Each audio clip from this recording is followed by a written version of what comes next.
I would like to introduce you all to our very, very special guest here today, Kareem Abdul-Jabbar.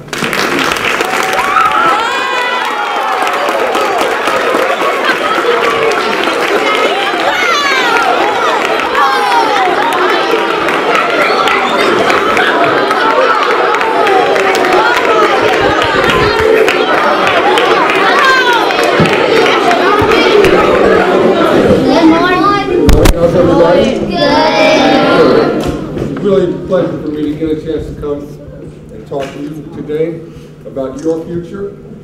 I'm very excited to know that this school is a very good academic school and that academics is very important here, okay? Because that academics is what your life is going to be all about.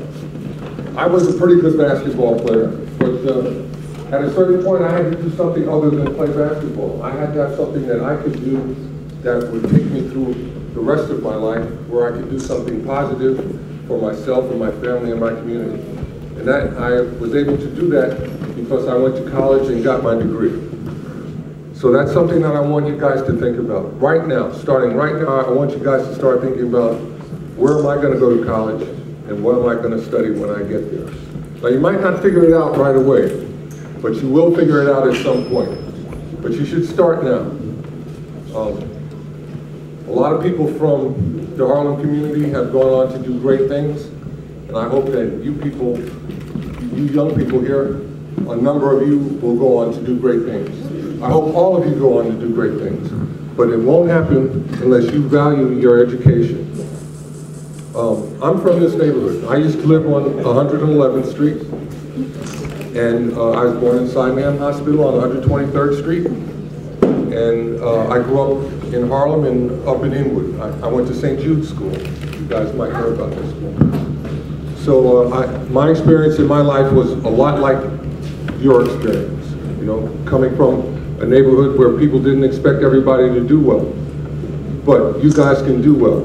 It all involves you being willing to open the books all the time and study hard and do well. There are 4 subjects that will be involved with jobs in the 21st century. And those 4 subjects are science, technology, engineering, and mathematics. People will often refer to it as STEM. Okay, STEM is very important for you guys because the lion's share of jobs in the 21st century will require that you be prepared in one of those subjects, or a couple of them. So right now you should start thinking about the technical courses that you're taking, science, technology, engineering, and math, because those are the courses that will enable you to get all the jobs that you want, whatever you want to do. Everybody thinks about themselves being successful in usually a couple of ways. You want to be a star athlete, you want to be a rapper like Jay-Z, you want to be an actor like Denzel Washington, right? And those are good dreams. You know, I used to dream about that. I wanted to be Sidney Poitier. If I had lived up to my mom's expectations, I would have been the best parts of Sidney Poitier, Sugar Ray Robinson, and Adam Clayton Powell. But it didn't work out that way. But I did okay. And you guys are going to do okay, because you guys will be able to figure out what you want to do on your terms and not have to rely on being a star or something. There's so many companies now that want engineers.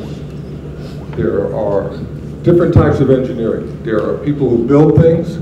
Those are construction engineers. There are electrical engineers. There are people who deal with computers, computer technicians. They are engineers. There are people who build dams and stuff like that. Those are public works projects engineers. There's so many different types of engineering jobs that are dying for people. Every chemical company, people that make paint, people who provide the working for computers and everything, they all need engineers.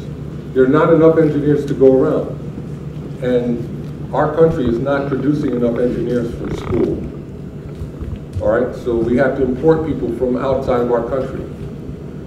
There's a great well of talent right here in places like this, where young people who have not previously thought about becoming engineers they can start thinking about it right now, and they can figure out what they want to do.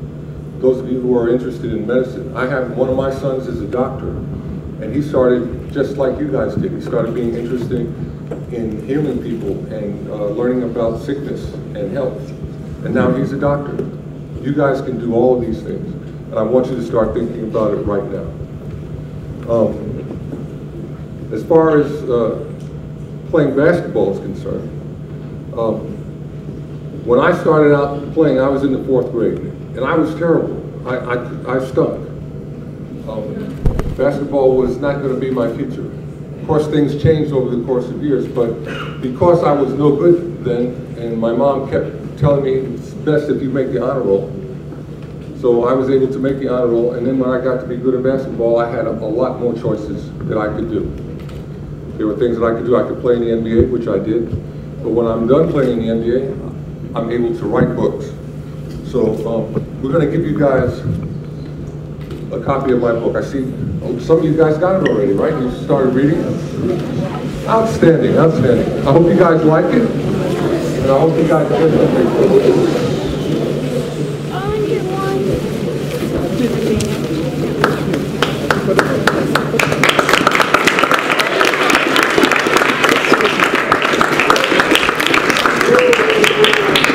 Okay, so when you're reading Sasquatch in the Paint, there's a character in there named Theo. He's the main character, and that character is more or less me.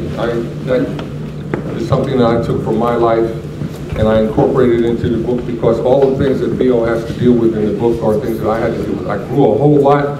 When I was in the 6th and 7th grade, all of a sudden I was like taller than 6 feet. I was taller than my dad, and there's a whole lot of pressure in that, you know, being taller than your dad when you're in 8th grade. But those are some of the things that I had to deal with, and you'll read about it in the book. So I hope you enjoyed the book and share it with some of your friends. I'm going to have some time to answer some questions. If you guys want to ask me some questions, I'm going to be able to answer them. Raise your hand, I'll identify you, tell us who you are, and then I'll answer your question. My name is Liz Smith. How tall are you? I'm 7 feet tall.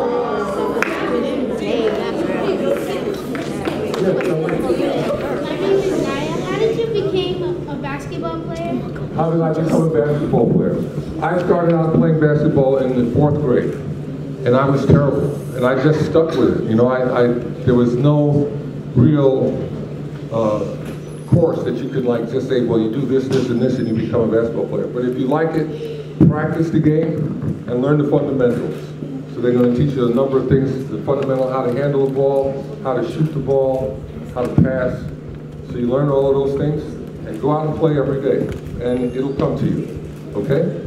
Thank you for your question. Yes, young lady. My name is Amani, and I want to know which one is you. Are you in this? Okay, this team here, this is the Harlem Renaissance Big Five, okay? Now they used to play at the Harlem Renaissance Casino, which is at 138th Street and Adam Clayton Powell Jr. Boulevard. That's where they played. There was a ballroom there, and they used that ballroom as their home basketball court. That is the very first professional championship basketball team from New York City. They won a tournament in 1939. It was the very first tournament that was held. It was held in Chicago, and it was the very first tournament that allowed black teams to play. Okay, back in the 1930s, black Americans could not play in the same league as white Americans. There was a system called segregation that kept us apart. In 1939, they decided that they would have a basketball tournament that would allow all of the best teams to go. So the Harlem Renaissance Big Five, they went, and the Harlem Globetrotters, who were from Chicago, they went. And they won the world championship then. So that's who that is. That's a very famous team. They're from Harlem. And you guys can learn all about them if you just Google them, and you'll learn all about them. When did I realize that I wanted to be in the NBA? I thought that I wanted to be in the NBA when I was really in grade school. I had dreams of playing for the Knicks, you know, but the Knicks were terrible then.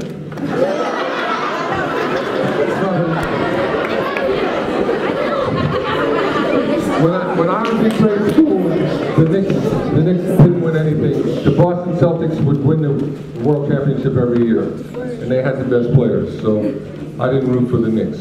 But when I got out of college, I had hoped that I could play for the Knicks, but it never worked out.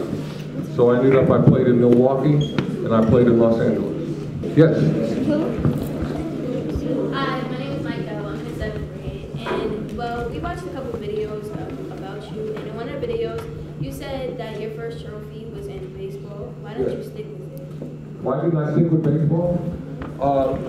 I played baseball up until the 8th grade, and I had the opportunity to play baseball when I started high school. I started high school in the 9th grade, and the basketball coach was the baseball coach, and he told me I could come out and play. But by that point, I kind of thought that my athletic talent lent itself more to basketball than baseball. Hi, my name is Jaya. What inspired you to play basketball when you was a kid? When I was a kid, I saw a movie. She asked me what inspired me to play basketball when I was a kid. I saw a movie about the Harlem Globetrotters.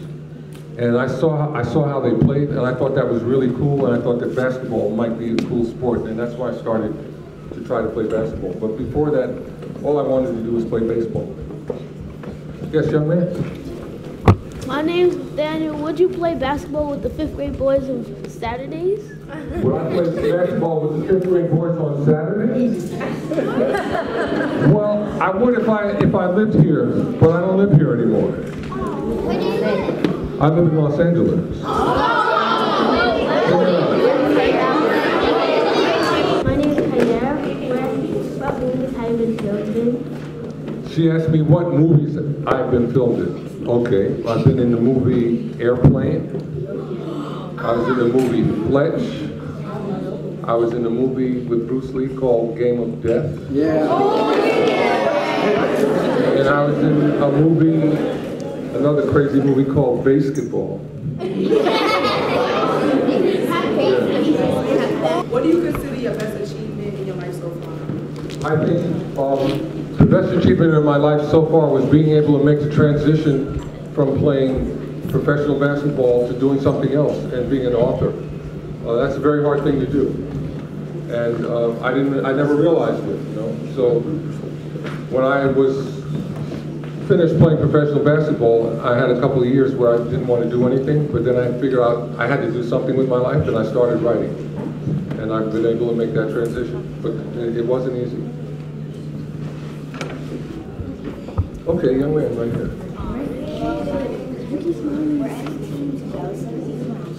Were any teams jealous of me? Well, the Boston Celtics didn't like me. And I didn't like them either, so it was beautiful. But no, when you play professional sports, you have a lot of respect for the other people who play because everybody's doing a difficult job. And you know, it doesn't matter what team you're on, to make it into the NBA is very difficult. So you respect the other guys in the NBA, and you don't have to be jealous or angry that they're doing well. Just try to do as well as you do. Hi, I'm Miss Carol. I'm the history teacher for the girls, and I'm wondering what you studied in college, and if you found it helped you later on. When I was in college, I was a double major, history and English, and it's helped me in terms of writing my books. The first books that I wrote that had nothing to do with basketball were history books. Now I'm writing about more stuff than that. But I was a history major and an English major. And that's how I got through school. This will be the last question now. What do you think? My name is Grace. I'm in the 8th grade. I'm in the basketball team, and my question is, I'm on the basketball team, and my question is that was there a time when you felt that was really hard, that you felt like you had to quit, or in the urge of quitting? Yeah, when I first started playing basketball, I was in the 4th grade, and I was on the team, and I was terrible. I didn't get to play in any game until like 7th grade, 6th or 7th grade before they even put me in the game, and they didn't put me in for long. But by 8th grade, I was starting, and I was pretty good, and I was recruited to go to high school. But it takes a while before you get to the point where you're good enough to play on your varsity team. I want to thank everybody for your questions, your attention. You guys were great.